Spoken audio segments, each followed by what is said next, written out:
Hey, this is Jay, and in this video today I want to show you some recent feature additions to Pro. Most of these features are good for everyone to use, but a lot of our customers have shops in addition to parts, and these are some shop management features that can really help you, like tracking work history on customers and their vehicles and so on.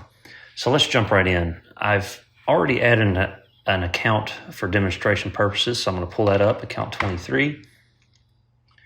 And one of the first new features is a line item comment. Now, we've always had this notes box down at the bottom right. Anything you put in there prints on the invoice and is permanently stored with that ticket so that you can search that later. So a lot of people have made a habit of putting a name or phone number or so on there. But there's a new line item note feature that you can access by using the insert key on the keyboard. Now, this is on most keyboards, it's up near the F12 key. On my keyboard, it's directly beside it. So if you press the insert key, it will pop up to allow you to add a note.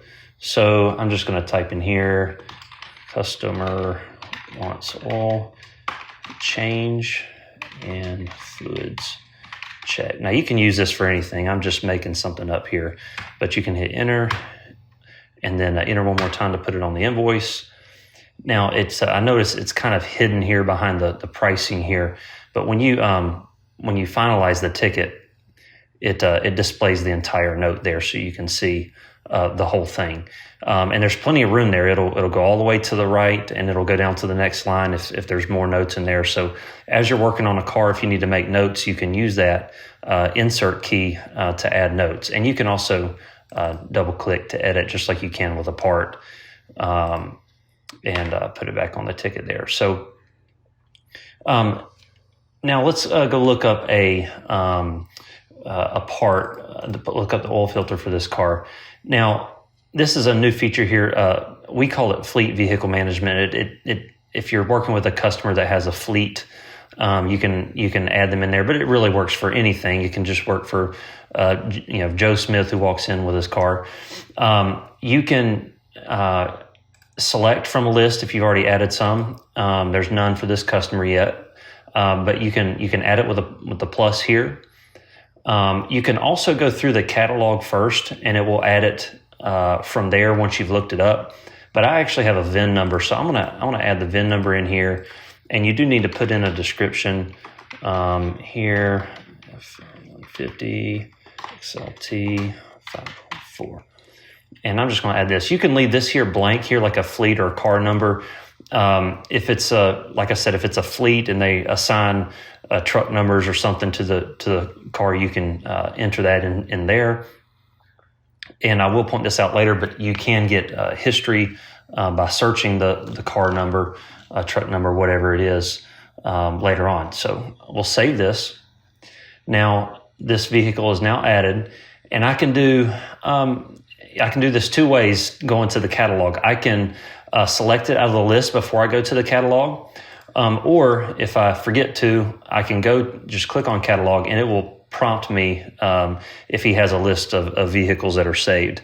So I can double click on that, and it will pull the catalog up with that vehicle already populated from the VIN. And I'm going to go filters. I'm going to get to oil filter here, but I also want to point out something else new here.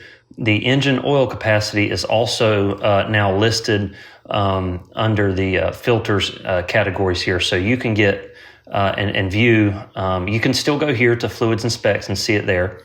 But if you're looking here through the catalog, you can also see it as a part here. So I'm going to click on both of those and hit Get Parts. And it's going to show me parts. And then separated out there below that is the oil capacity.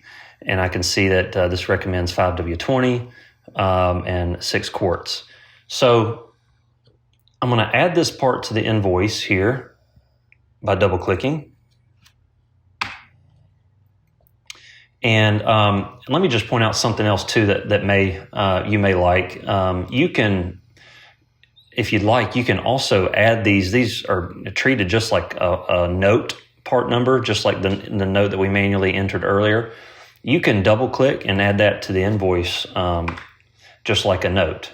And again, it's kind of cut off there, but it will display on the final ticket there. You can see the notes there. So that's something new that may be helpful for you to actually display that on the invoice. So now let's bill out labor.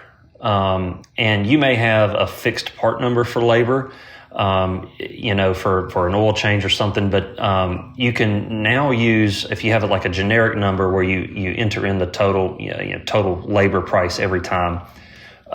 There's a shortcut key for labor, F8 on the keyboard, but you can look up the labor part number, and there's a new shortcut here in the quantity field.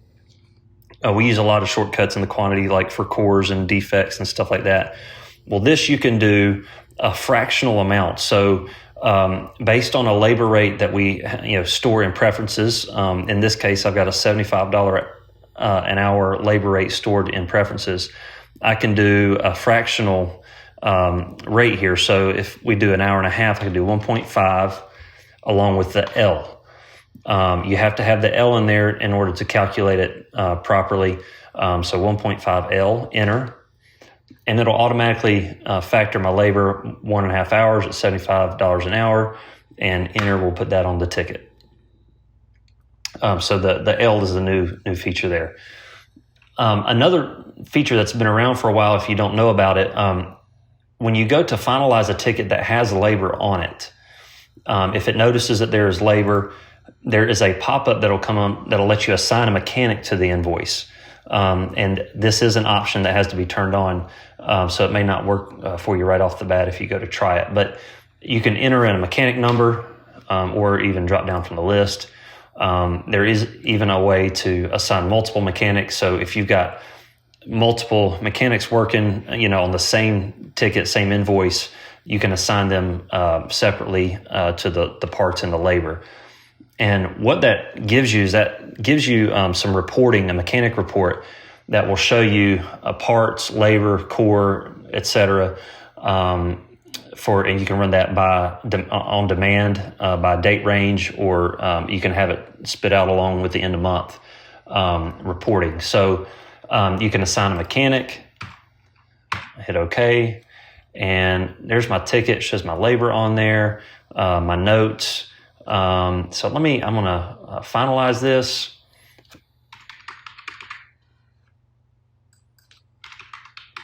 And confirm. And it's done. Now, one thing I failed to show you, let me pull up that invoice again. It does display that vehicle that you select at point of sale on the invoice. So you can see it over here to the right. And as far as searching the history on that, you probably already know about the H shortcut here at the account number. So you can type in account number H to get history, and it will display all the history for that account. And as you can see out here to the right, it shows the mechanic who worked on that, who was assigned to that ticket, if you use that feature. And then it also shows the vehicle that you selected. With the vehicle, that first number in the brackets there is the vehicle number. So if they actually have an assigned truck number, vehicle number, that will be displayed there, and you can search by that too, by putting that number in here. So that will show you all the history for that account, and also how to you can narrow that down to that specific car. I mentioned some of these features are optional, so they might not work for you if the first time you try it. You may need to have them turned on. Those two options are under, if you edit the account, enable saved cars needs to be turned on. That's what allows it to populate to the, say the VIN number, and populate it to the catalog when you do that. And then the other one is in preferences under point of sale options. And we call it fleet vehicle management right here at the bottom. It doesn't have to be a fleet. That's just what we've called it. But those are some of the new options for Pro that should help you with some of your shop management stuff. So most of these are available as of Pro version 2057. So if you're not up to date, just give us a call and we'll get you up to date. And if you have any questions, just let us know.